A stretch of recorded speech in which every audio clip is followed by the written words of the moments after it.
Hello again, and welcome to Marketing with Purpose.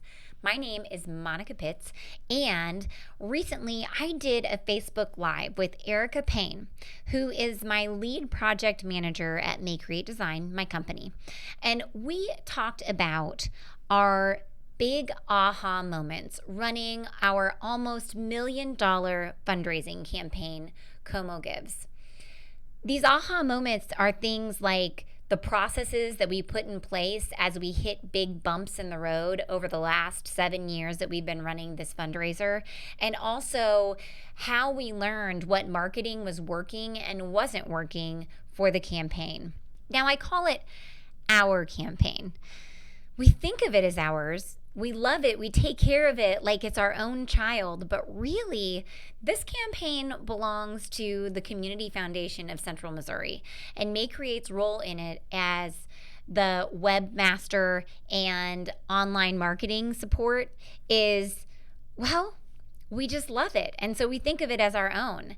And the success of Como Gives, it's not our success necessarily. Last year, we helped 138 nonprofits raise over $950,000 in the month of December. But the thing that's making this campaign so successful and grow every single year is not necessarily us. It's the awareness that's being built in the community through the marketing that these nonprofits are doing for the campaign. It's the hustle behind those nonprofits that make this campaign such a great success. Now, the reason that we wanted to share with you these processes that we've developed and the success stories from our marketing is because we understand that you guys are starting to run your online fundraisers on your own. And while we've been providing this service to the nonprofits in our community for the last 7 years, this might be your first online fundraising campaign. And we wanted you to be able to learn from our mistakes. So that way you can start implementing some of these processes and marketing strategies right away to make your first fundraiser hopefully more successful than our very first Como Gives. But before I get to all that amazing goodness, I recorded a new intro for our podcast, and I just have to play it for you. You're on a mission, and you just need more people to know about it. And whether you're brand new to marketing or a seasoned pro, we are all looking for answers to make marketing decisions with purpose.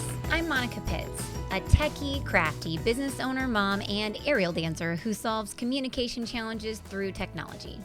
This podcast is all about digging in and going digital. I'll share my marketing know-how and business experience from almost 20 years of misadventures. I'll be your backup dancer so you can stop doubting and get moving towards marketing with purpose.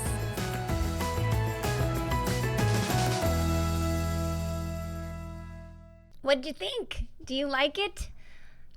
We started not really knowing what we wanted to have for our intro, and then I had my friend Dave do the voice for it, and he did such a good job. And as I kept doing this podcast, I thought, you know what? I think I need something shorter and a little more upbeat, and so that's where we landed. All right, so no more dilly-dally. Let's get to business and listen to all the cool stuff that Erika and I have to say about how we can implement processes and marketing successes from Como Gives to put to work and make your fundraiser even more successful. All right, so Erika, I feel like we need to start by explaining, why you're here. Okay. Because you're a major part of making sure that all of this happens. Yeah. So I've been with May Create for going on 5 years now. And so this will be my 4th year with Como Gives, managing it. And I am a project manager. So I am the person behind the scenes. I'm the one making sure that everything's getting done. It's getting done on time. It's right. Making sure that the wheel is just continually moving, really. Yes. And she is extremely detailed and always documenting. Yes. Always documenting. I like documentation. Yes. And the other thing that I think that is really cool about your role is that you are like the centralized communication hub. You're the centralized communication hub in our office, like between our staff, but you're also the centralized communication hub between us and the nonprofits, us and John, who is the client in this case, the community foundation. If one lesson can be learned from running a successful like marketing department, it is having a centralized point of communication like an Erika, because she manages it all and then she kind of disperses it to where it's supposed to go. Yeah, I think one positive of having a me is that I am not a creative. I'm the person that's like handing out the creative. So I'm never too close to one thing. I can have that like overseeing, making sure it's getting done and not getting too honed in on this one piece, really. Yeah, I could see the distance being a definite benefit, but because you hear the questions from the clients all the time and you hear the questions from the creatives all the time, I feel like you do a really good job then of picking out all those details that maybe we didn't think about along the way because you bump into them on each side. Yeah. And I'm not going to say that, as a big picture person, sometimes it isn't a little annoying. Like, really, Erika, you need that question answered now. No. So to all you executive directors out there working with your marketing friends, I get it. I do. But you need people like, oh wait, like this girl over here. Okay, so I feel like I wanted to start out this conversation with some of the biggest aha moments that we had with running this campaign, because having done it now for 7 years, we definitely learned a lot of things along the way, right? Yeah. And some of them were to make your job easier Oh, and to make John's job easier and to make the whole communication process with the nonprofits more streamlined, because yeah. we had a lot of iterations of how we communicated back and forth. So what do you think is the best thing that we ever did with doing this campaign? I think one of the biggest things for me was when we started creating that sheet of things that we can improve on next year. Because in the moment we're like, oh my gosh, we've got to like get better at this. But then 3 years down the line, like, or 3 months even, you're like, what was it? I don't remember. So that was a huge one for me. And now, like, even John put stuff in there. We all put things in the sheet because we all know this, we're going to come back to this. This is like a really big deal for this next year campaign because we're always trying to improve. I think that, like, in line with that, another really good thing that we do is having the organizations come to us after the event and we all get together and they say what went well and what didn't. To have that perspective, because we don't have it, is Mhm. always really valuable as well. Yeah, Hmm. I agree. And so one of the things that Eric and I do when we're in those meetings is we just try to listen extremely, like we know why we did things the way that we did them. And it could have been because we felt like it was best for the group, or it could have been because of time or budget or technology. But that doesn't mean that it can't be better. Like there's always next year, and sometimes it does hurt your heart when you hear that you didn't do as good as you wanted, but I feel like that perspective is like totally winning. Yeah, for sure. I think that so I'm sure that you remember the year that I realized that we could automate some of these sign up things. I Yeah. don't even remember what it was. I think that I was like in some class or some online something or another, and I realized that we could make it better. And I like ran into your office and I was like, Erika, you are not going to have to rename every logo that every image that every nonprofit sends in. Yeah. That saved like 5 hours of time. That's amazing. So what we did, guys, is we used Zapier, and when people sign up to be part of the campaign, it okay. So let me take one step back here. So when people sign up to be part of the campaign, it automatically creates their profile in the website, which that was also a major awesome Hmm. plus thing, because we were importing stuff and it wasn't like just wasn't nearly as streamlined. Um, So that was really awesome. And then we realized, hey, they're uploading all this stuff. And if you use a system like Zapier, it's like an intermediary and you can make another step happen. It's if this, then that. So when people were sending in their logos and their images, they were just randomly named, like whatever, right? And then when it came time for us to compile all those and send them over to the printer to make the digital, or not digital, but to make the printed guide, it was like, we don't even know what goes with what. It was just a total hot mess because people just name things whatever, right? Logo 1, 2, 3, 4 blue. A lot of logos, just logo. Yeah. Yeah. And so we realized that when they signed up, we could actually make an extra step happen. So Zapier is waiting in the background. And when that sign up form submits, it takes the images, it names them with their organization name and what they are based on the field that they were input through. And then it saves them into Google Drive with their names. Magic. Amazing. That was a total win, right? Yeah, it was, especially their pictures, because that is not their logos. That didn't have their name on it. So we really didn't know. Yeah, it could have been anyone, right? Yeah. Like people helping people. Sweet. Yeah. But where does it go in the book? We don't know.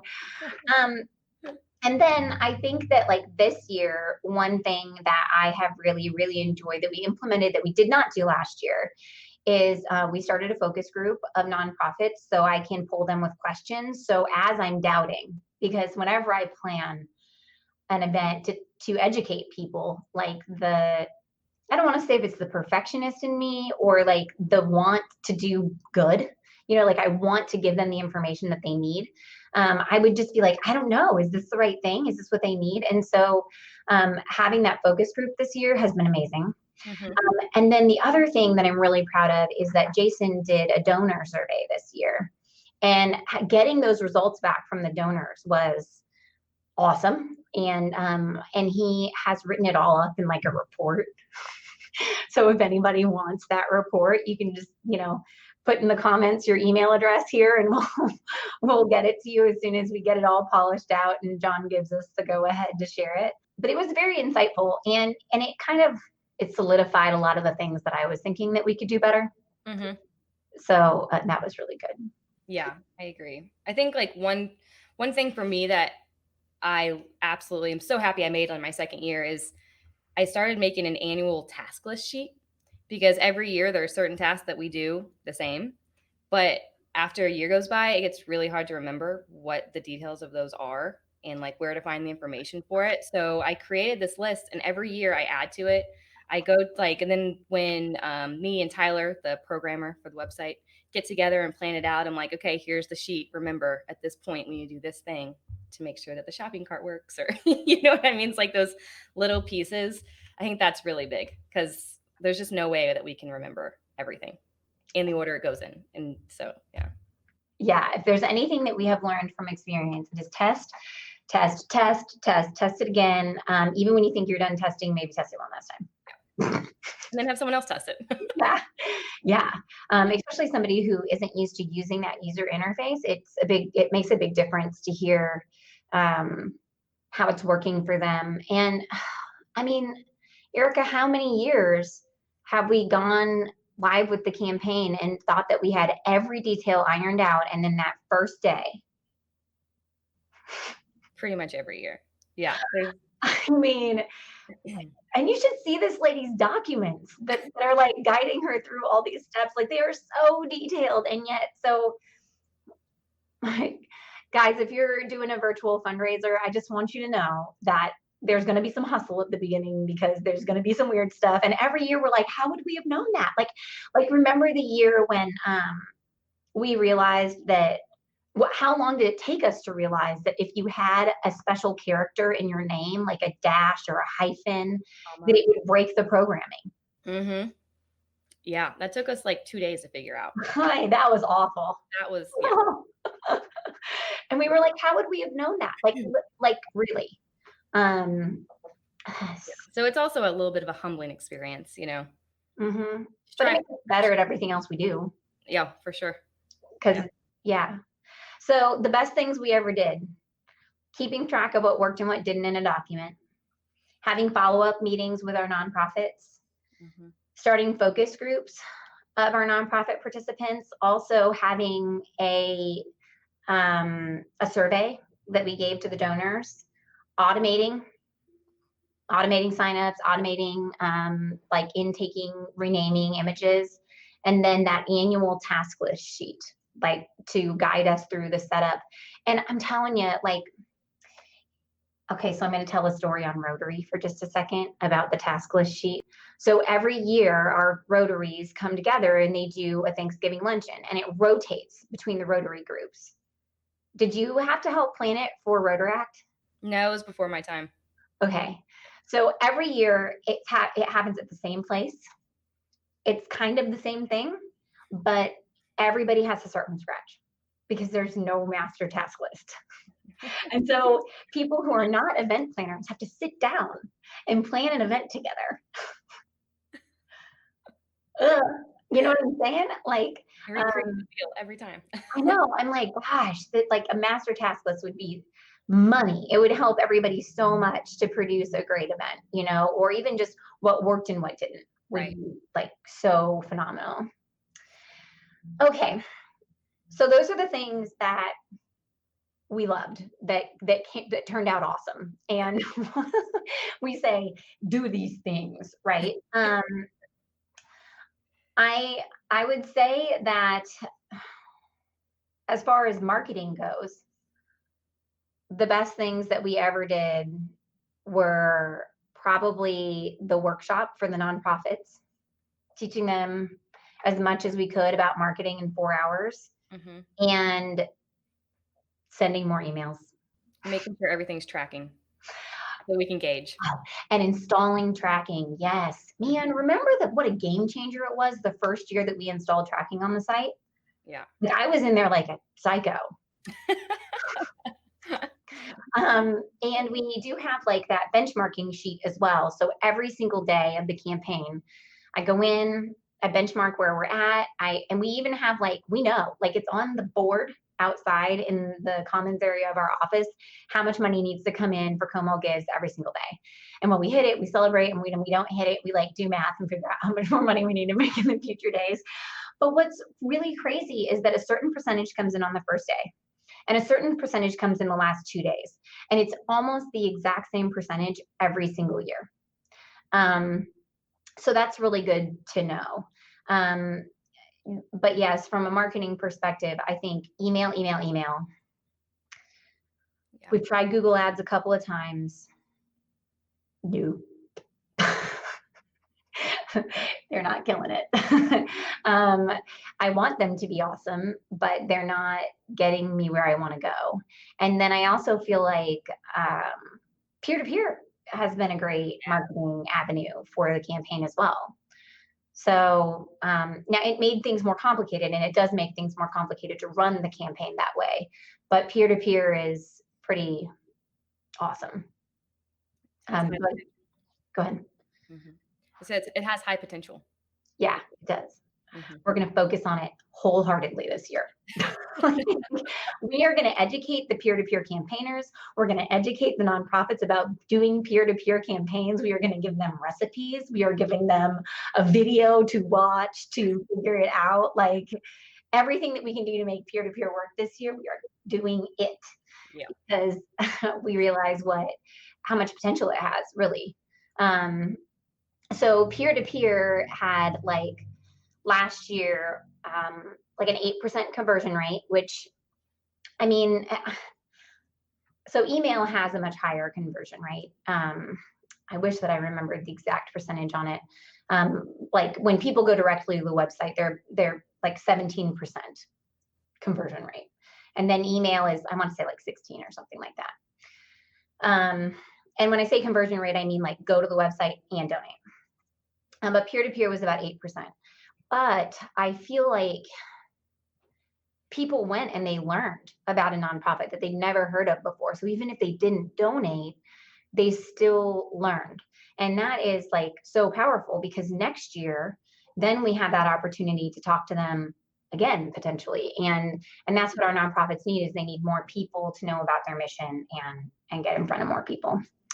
So from a marketing perspective, like the best things that we ever did were not doing as many Google ads, doing more emails, educating our nonprofits, and really pushing peer to peer, I would say are like big wins for the campaign. Woo! Okay, so that wraps up my conversation with Erika, explaining some of our processes that we learned along the way and our marketing successes through Como Gives. Now, I am actually really excited that I got through this podcast because editing it, I did it apparently hungry at the end of the day and I lost it and I wasn't sure I was even going to be able to put it back together. So I'm glad that I got it all together for you to listen to here. If you liked this podcast or if you learned a thing or two, please give us a review. I would love to hear from you. And you can connect with us on all of our social channels at Maycreate. That's MAYECREATE. That's all for now. Go forth and market with purpose.